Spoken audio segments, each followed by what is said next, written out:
नमस्कार मित्रांनो, आपलं स्वागत आहे आपल्या स्मार्ट नर्सिंग नोट्स मराठी या यूट्यूब चॅनलवर. तर आज आपण पाहणार आहोत GNM फर्स्ट इयरमधील रेस्पिरेशन या चॅप्टरमध्ये इम्पॉर्टंट पॉईंट्स. तर आपण फर्स्ट टाईम हे पाहणार आहोत डेफिनेशन रेस्पिरेशनची. एक्झाममध्ये 2 मार्क्सला विचारली जाऊ शकते. तर शॉर्ट फॉर्ममध्ये आपण रेस्पिरेशनची डेफिनेशन कशी लक्षात ठेवू शकतो हे पाहू. रेस्पिरेशन म्हणजे शरीरात ऑक्सिजन घेणे व कार्बन डायऑक्साईड बाहेर टाकण्याची प्रक्रिया म्हणजे रेस्पिरेशन होय. तर श्वासनाचे प्रकार पाहू आपण. हे एक्झाममध्ये 5 मार्क्सला विचारले जाऊ शकतात आणि इम्पॉर्टंट आहेत. तर मेन पॉईंट 2 आहेत. एक्सटर्नल रेस्पिरेशन म्हणजे बाह्य श्वसन, दुसरा आहे इंटरनल रेस्पिरेशन म्हणजे अंतःश्वसन. बाह्य श्वसनमध्ये सब पॉईंट 3 येऊ शकतात. श्वास, पॉज आणि उच्छ्वास या तिन्हीचा मिळून एक श्वासोच्छ्वास होतो. तर बाह्य श्वसन म्हणजे काय? लंग्समध्ये ऑक्सिजन घेणे व कार्बन डायऑक्साईड बाहेर सोडणे याला बाह्य श्वसन असे म्हणतात.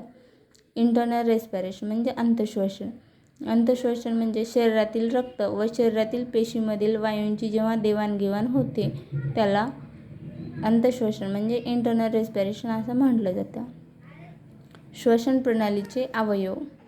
रेस्पिरेशन घेताना आपण ज्या ऑर्गनचा समावेश होतो ते पाहू आपण.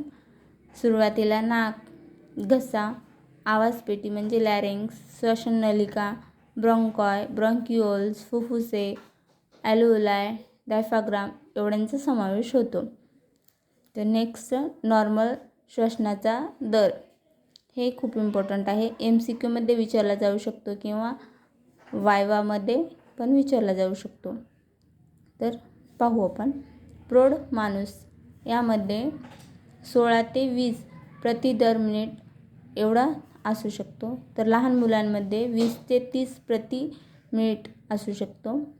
नवजात शिशु म्हणजे न्यूबॉर्न बेबीमध्ये 30 ते 35 प्रति दर मिनिट असू शकतो. श्वसनावर परिणाम करणारे घटक. वयानुसारही आपल्या श्वसनावर परिणाम होतो. लिंग म्हणजे जसं स्त्रियांमध्ये रेस्पिरेशन जास्त असू शकतं आणि पुरुषांमध्ये कमी. तापमानामध्ये कमी जास्त झालं की आपल्या रेस्पिरेशनमध्ये कमी जास्त प्रमाण होतो. व्यायाम म्हणजे एक्सरसाइजमध्ये जेव्हा आपण एक्सरसाइज करतो तेव्हा आपलं रेस्पिरेशन हाय होऊ शकतो आणि जेव्हा विश्रांतीनंतर आहे त्या स्थितीत येऊ शकतं. ठिकाण. आपण जर उंच ठिकाणी गेलो तर आपलं रेस्पिरेशन वाढू शकतं. आजारामध्ये आपलं रेस्पिरेशन कमी अधिक होऊ शकतं. औषधांचा आपल्या शरीरावर जेव्हा इफेक्ट होतो तेव्हा आपलं रेस्पिरेशन कमी अधिक होऊ शकतं. भावना. राग, भीती, चिंता यामध्ये आपलं रेस्पिरेशन कमी जास्त होऊ शकतं. रागामध्ये आपलं रेस्पिरेशन वाढू शकतं आणि भीतीमध्ये कमी होऊ शकतं. असामान्य प्रकार. रेस्पिरेशनचे असामान्य प्रकार पाहू आपण. हा IMP आहेत. MCQमध्ये विचारले जाऊ शकतात. टॅकिपनिया म्हणजे जलश्वसन.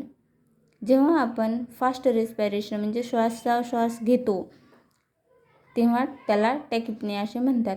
ब्रॅडिपनिया म्हणजे मंद श्वसन. जेव्हा आपली श्वसनाची गती ही कमी असते तेव्हा ब्रॅडिपनिया होतो.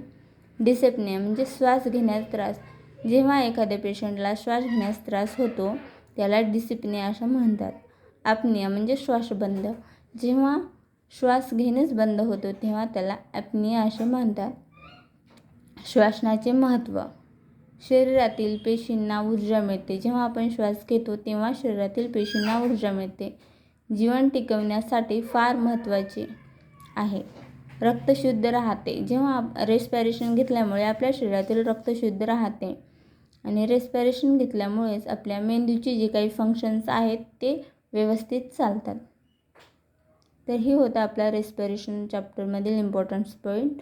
तर व्हिडिओ आवडला असेल तर व्हिडिओला लाईक करायला, चॅनलला सबस्क्राईब करायला विसरू नका. थँक्यू.